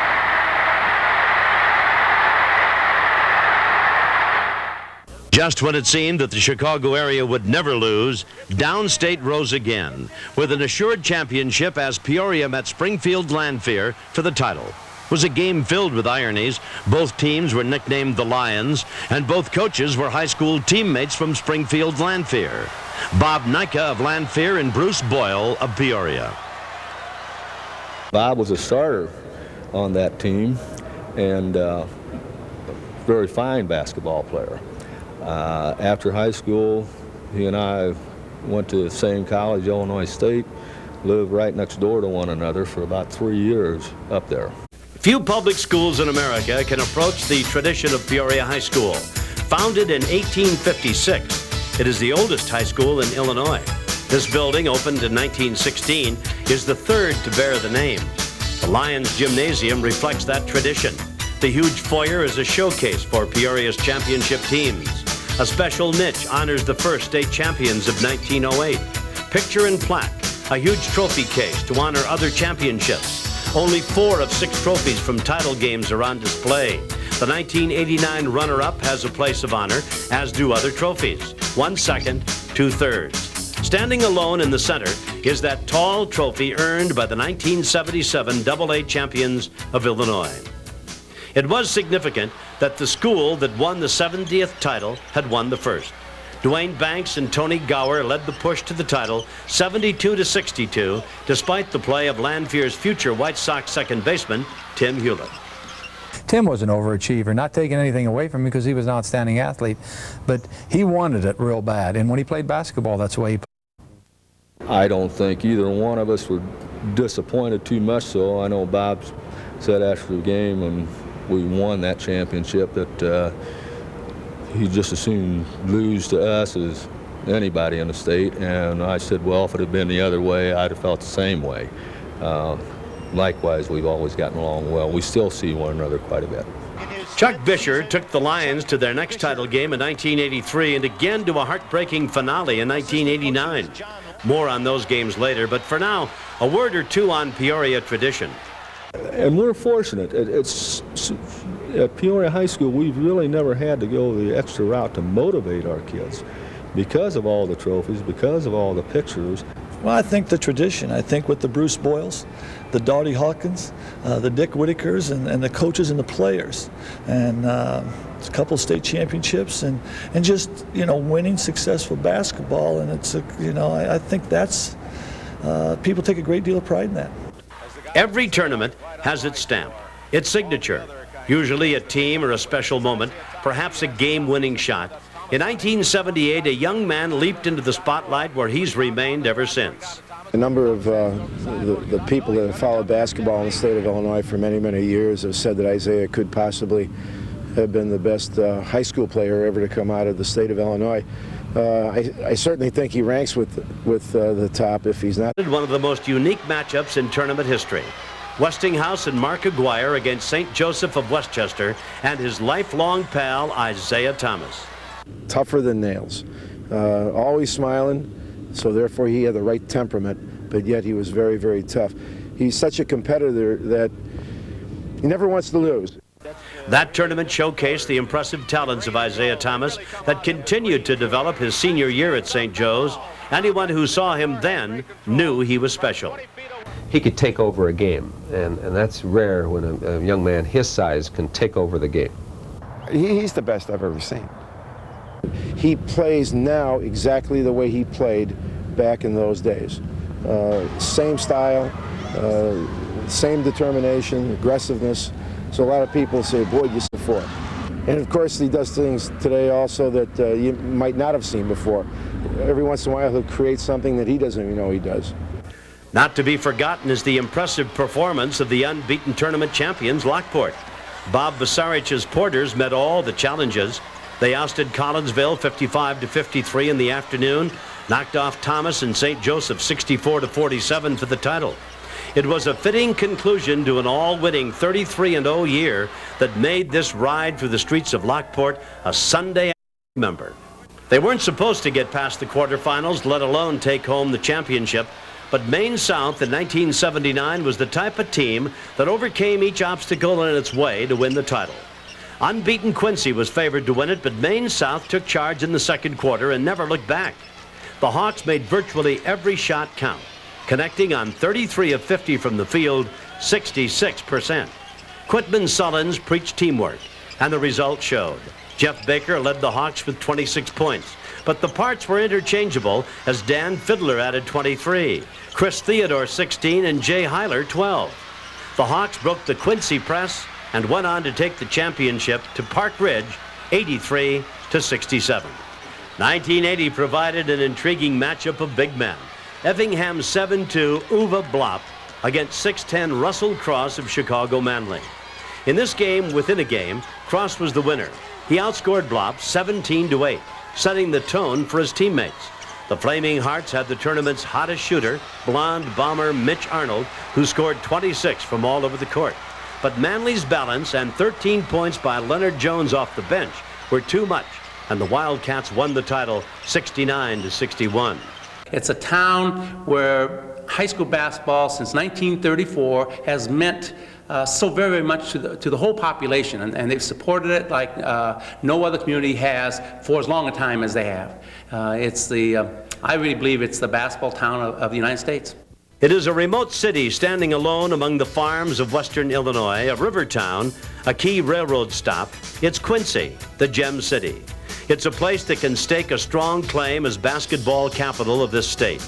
From November to March, the pulse beat of Quincy throbs in this place, Blue Devil Gym, where inside a tireless ritual fills Friday nights with a mighty roar when the Blue Devils take the floor. There's always been a Blue Devil ceremony going way back with Coach Hanks and perhaps before him. And then each head coach, when he gets the job, has the right to change it any way he wants to. Teams want to come to Quincy just to see the ceremony. And I think it's worth about 8 points a game. It's about 8-0 when the Quincy game starts. No high school has made more appearances in Champaign than Quincy. Among Quincy's 27 state finals are titles in 1934 and 1981, 4 second-place finishes, 4 thirds, and 1 fourth. Players are legendary. Bruce Brothers, Tom and Michael Payne, Larry Moore, Keith Bruce, and Dennis Douglas, to name a few. Quincy also has had some outstanding coaches, Jerry Leggett. In Quincy, and right or wrong, it's so, you are judged on your won and loss record. And his predecessor, Cheryl Hanks. My game was never complicated. You know, it wasn't based on X's and O's. You know, you got to shoot the ball or you can't score naturally. And if you're a 50% shooter and you're going to miss 3 shots, you got to fire up the next 3 in a heck of a hurry because you're going to make your percentage. And that was the philosophy I lived with. And I think guards like to play for me. At least every guard that's ever played for me all the way through college would love to play for me. At least they told me that, you know, because I let them shoot the ball, and if they missed 5 or 6 shots, I didn't take them out of the ball game. And I'm on their case if they don't shoot the ball from then on, because if he's a 50% shooter, he's going to get to that percentage in a 32-minute ball game, and they like that, and I like that. It's not a matter Hanks put that program all together. Had not this city been receptive to that type of a program and still dealing with high school kids, you know, we weren't trying to make professionals out of them, and we were just having a lot of fun doing it. So it takes a whole community to put that together. Cheryl Hanks had moved on to become coach and athletic director at Quincy College when Jerry Leggett brought the 1979 Blue Devils to Champaign undefeated. Keith Douglas was our star. Keith Douglas was an all-stater. I always list the 79 as my favorite team. It wasn't my best team. In the first round, we played Manly. Manly was the Chicago City champion behind their all-state player and all-American player, Russell Cross, who was 6'8" or 6'9". And even though we were ranked #1, we were sort of the underdog in that first-round game. But we won that game by 17 points when our all-stater outscored Russell Cross quite badly. In the semifinals, we went against a very tall team, Bennett Academy. That game went into 2 overtimes and was decided by a steal at the 10-second line by a little Mike Rudd, and he stole the ball and was chased down the floor by the center at 6'8", and very wisely he went up at the very end, and instead of shooting it, he passed back, and a little freshman won that game. That little freshman's name was Bruce Douglas. So we got through the semifinals. Leggett's tiny Blue Devils nearly pulled it off, but ran out of gas in the title game against Maine South. They really solved the press, and being the size we were, any team that could solve that press was going to give us a real bad time. As I said, we had the 2 things going, the press and the fast break, and they also rebounded. They were on the offensive boards, and we couldn't start our fast break. That was a great, very intelligent Maine South team. In 1981, Leggett had a machine. The Blue Devils had the complete package. 6'10" Michael Payne was the dominant big man in the state. But the key to this team was the play of the Douglas brothers. Older brother Keith Douglas had been the all-state mainstay of Leggett's 1979 runners-up. But 2 proved to be better than 1 in '81, with sophomore Dennis Douglas supplying the power inside and junior Bruce Douglas, the top high school guard in America, controlling the game at the point. How good were the 1981 Blue Devils? I don't mean to sound like you're bragging. I really believe that the 81 Blue Devils were the best team that I've ever seen play at the state tournament in Illinois. Another thing that seems to support this view is that they were the national high school champions in 1981. Quincy still had the Douglas brothers in '82 and 2 goals to win a second title and to go undefeated again. The Blue Devil streak reached 64 by the semifinals with Mendel Catholic of Chicago. It went down to the closing seconds. How they won the game last night. It comes way out to Hampton. Hampton shoots a 25-footer. Goal! It's good! The game is over! Do you believe that? The game is over! Do you believe that? Hampton has won the game! I didn't hear the horn. And while they're celebrating, I'm pointing out to the referees that the horn hadn't sounded, so even though we're 1 point behind, that we should, you know, be able to take the ball out of bounds, even though there's no time on the clock. Douglas. Dennis Douglas throws it length of the court. To Bruce Douglas, he missed it. Oh, my God. And they had it. They had it right there. That shot was almost in. The game is over. There's Mike Flaherty, the winning coach. Quincy has lost. We were down.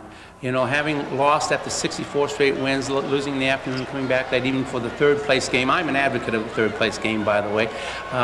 But we didn't seem to be playing very well against Marshall.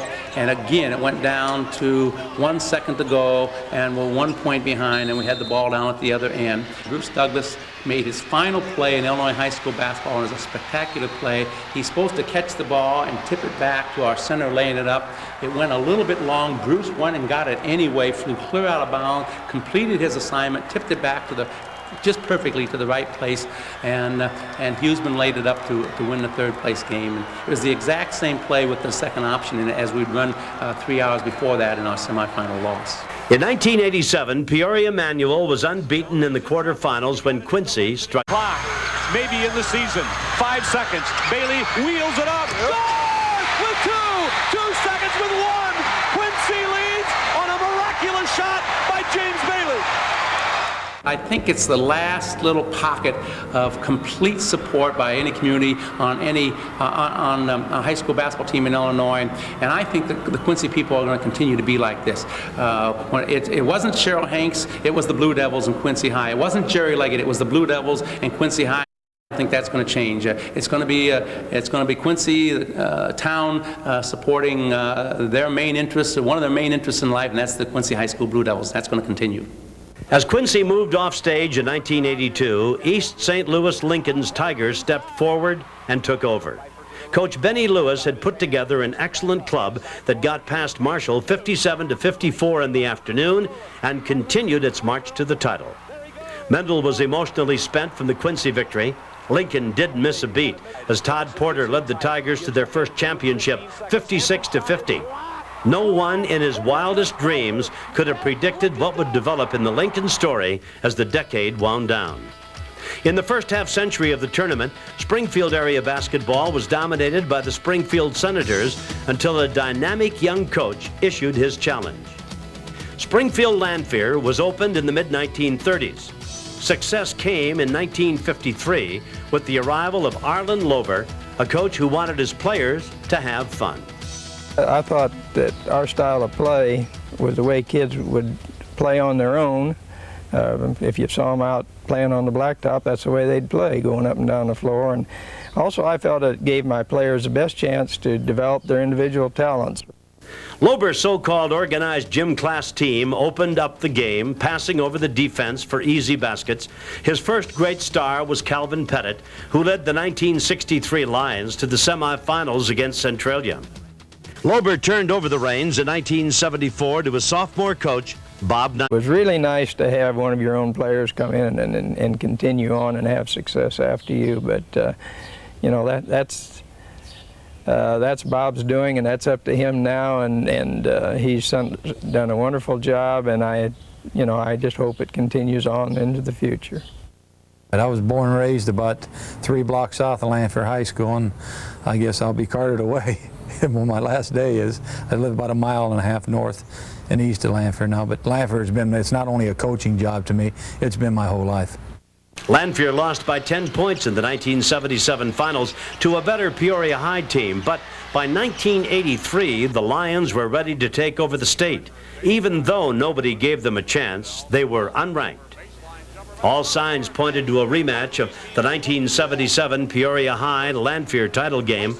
The pathway to the finals was littered with danger for each. Knots would tell an exciting story.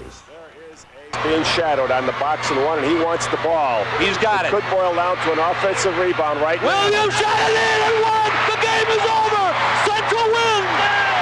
Central wins 58-57. Williams shot it in at the gun. I don't believe it. All right, inbounded to Briggity. Down to 8 seconds. Remember, we're tied. Up quickly, right corner to Horton. Horton launches the jumper. No good. Rebound. Gamble is good. In my opinion, I've never coached a basketball player any better than Kevin Gamble. He can play the strong side guard, the weak side guard. He can go underneath. He can just do everything.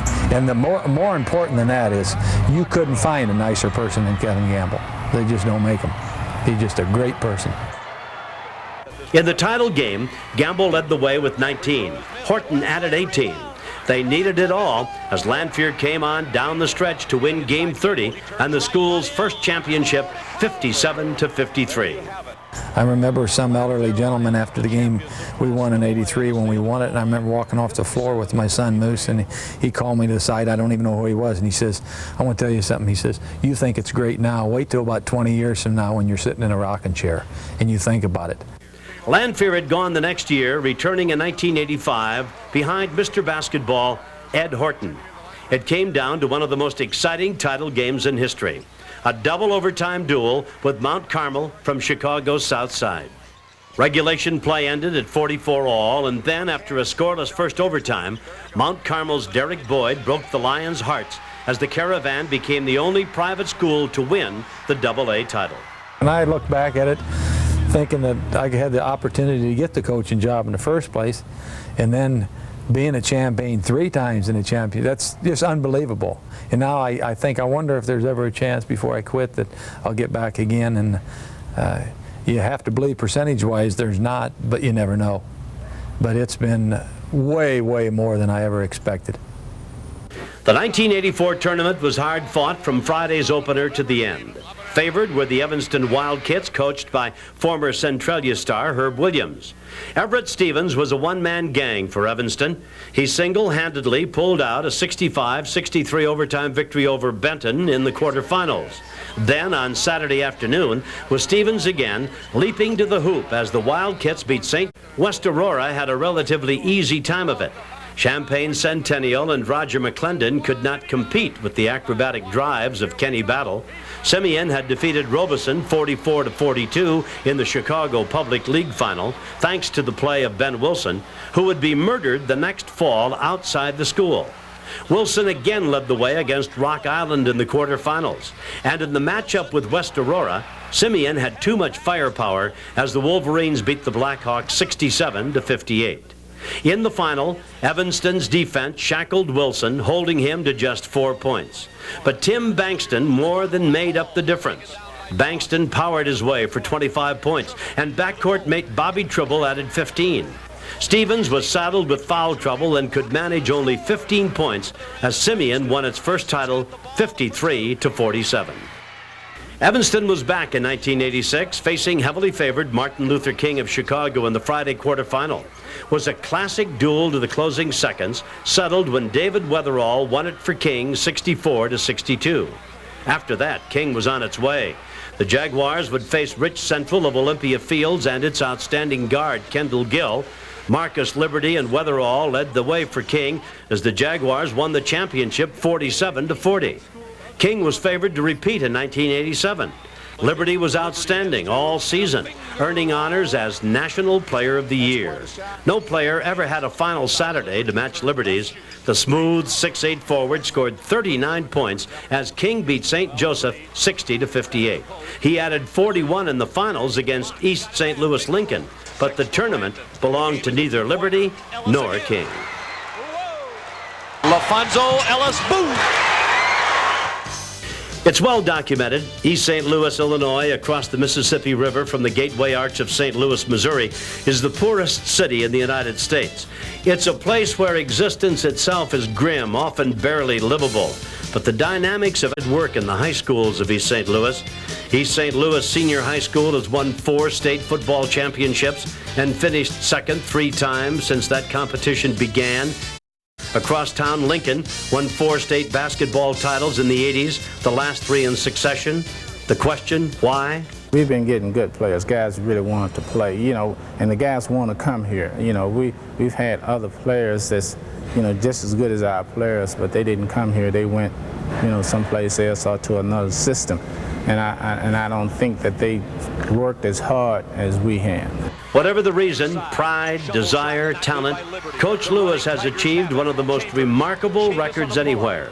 We already saw the Tigers' first title in 1982, but it really got going in 1987, coinciding with the development of 6'9" LaFonso Ellis.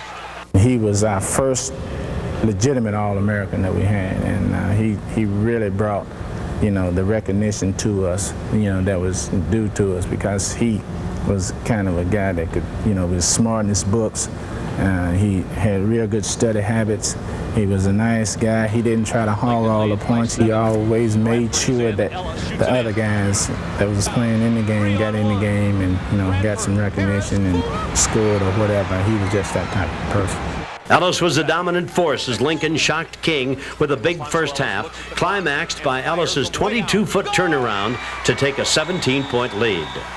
The Tigers kept it going and captured title number 2, first of the triple sequence, 79-62. 1988 was a year of challenge for the Tigers. Ellis was the only returning starter, but Coach Lewis filled the supporting cast and the push was on. The Tigers beat a fine Peoria Manual team 67-50. And then, in the nightcap, Ellis and Lincoln matched up against St. Francis de Sales of Chicago and Mr. Basketball, Eric Anderson. Ellis outscored Anderson 26-23. Sophomore Quanzo Martin added 20 and 10 rebounds, and Lincoln had its second straight title, 60-52. The biggest challenge to date for Coach Lewis came in 1989. With Ellis gone to Notre Dame, the leadership burden fell on Martin and senior Vincent Jackson, who would be the only player to play on 3 state champions. East St. Louis Lincoln was ranked second behind Chicago King and Peoria High as the 1989 AA tournament opened on St. Patrick's Day. The Leprechauns would work overtime in this one. It became apparent from the outset that a classic was in the works. Any of the 8 finalists had the ingredients to win it. The 2 days of the tournament would produce the finest display of high school basketball ever seen in the state of Illinois. It didn't seem that way in the opener, though, as Thornridge and Townsend Orr seemed confused against powerful King. The Jaguars opened up behind the county Brandon and inside forced Johnny Selvey to run off and hide. King won it 63-46 to establish post position as tournament favorite. In Game 2, the East St. Louis Lincoln Tigers danced with disaster against the Tomcats of East Aurora. Martin with 21 points and 31-point scorer Thomas Wyatt of East Aurora dueled in the early going. Was tied at 70 with 7 seconds left and the Tomcats in possession. East St. Louis Lincoln needed a miracle and got it thanks to the hustle of Sharif Ford. It's up! It's good! It's good! It's good! Sharif Ford has won the game! Now, Ford played wide receiver on the football team. So when Martin got the ball, he broke. And Martin threw it down and he got it and, hit the last shot. But now, they said, well, it was a lucky shot. But Ford shoots that shot quite a bit, even in practice. In the lower bracket, unbeaten Peoria High had all it could handle with Bloom's brilliant guard, Brandon Cole. Cole with 25 points gave Bloom a 61-60 lead with under a minute to go on this three-pointer from the top of the key. Peoria pulled out the 62-61 victory on Tyrone Howard's 12-footer. He was everything we thought he was and then some. Okay, Brandon Cole was a great player, and when the game ended, our players had a great deal of respect. Peoria High would face Tough Rock Island High in the semifinals. The Rocks beat New Trier 52-47 in Friday's closer to advance. Saturday's semifinal opener paired Lincoln against King. Brandon and Ahmad Sharif staked the Jaguars to a 1-point lead late in the first half, but Lincoln came back to take a 30-24 halftime lead thanks in large part to this three-pointer from Vincent Jackson. Then it was Martin taking control of the game for Lincoln. Brandon closed with a flourish too late as East St. Louis Lincoln advanced to the title game for the third straight year, 60-57. Meanwhile, Peoria High's Lions were on the prowl against the Rocks thanks to the play of All-America Chris Reynolds piloting the attack, 6'1" Charles White, and 6'6" center Mike Hughes. The Lions moved to the finals 52-47, setting up the showdown between unbeaten Peoria and defending two-time champion East St. Louis Lincoln, ranked no better than 7th at the end of the regular season. Here were two teams that were 6'6", athletic, quick, strong, and go at each other. And that's exactly what the two teams did. It was apparent from the opening tap, this would be a fight to the finish. Lincoln took a 21-20 lead with 2:36 left in the first half on Martin's move in the lane.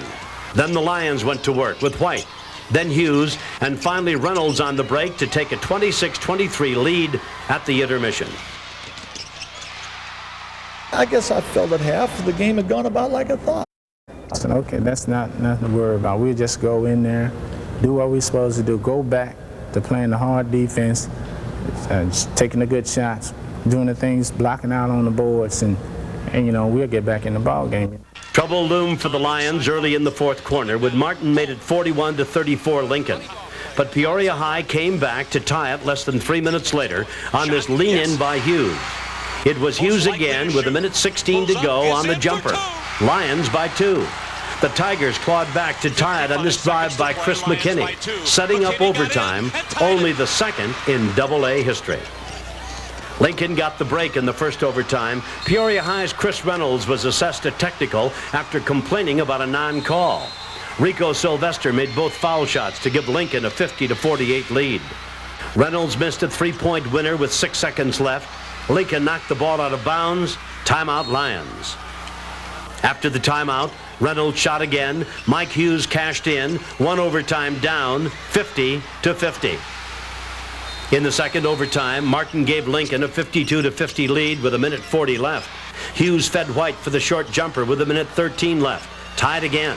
Peoria had a chance to win it with a final shot. Tyrone Howard let go. No good. 52-52 after 2 overtimes. Watch and listen to the third overtime. Sylvester, an excellent free throw shooter, handles the ball a lot. McKinney's free, 10-footer, good! This is Charles White, and it's 3! And Central marches to the front.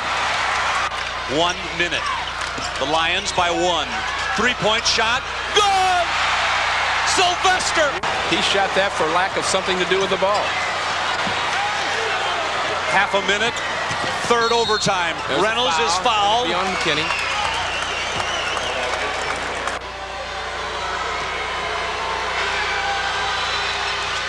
He got a pair. 6 free throws in a row. 2 there in the guts of the game.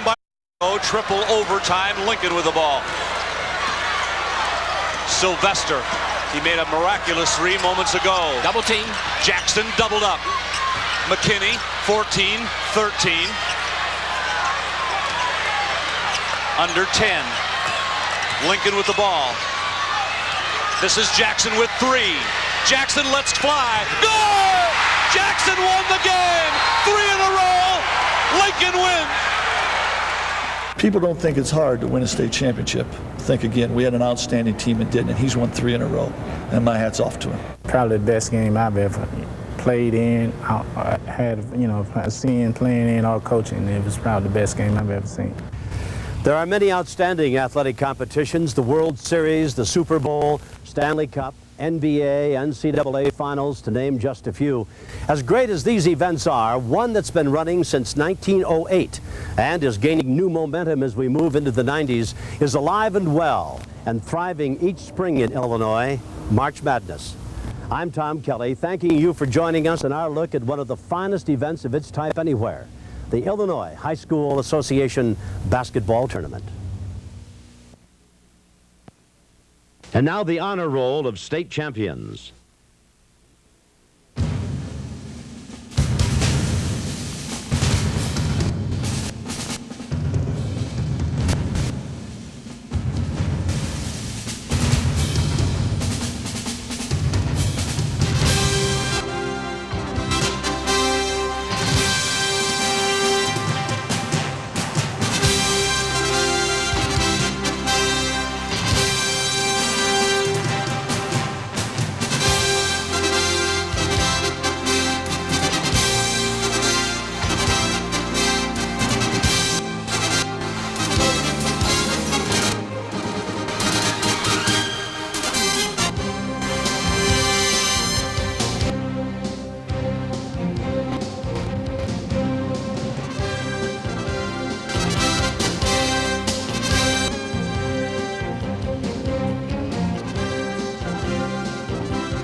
March Madness was supported by the Chicago Sun-Times.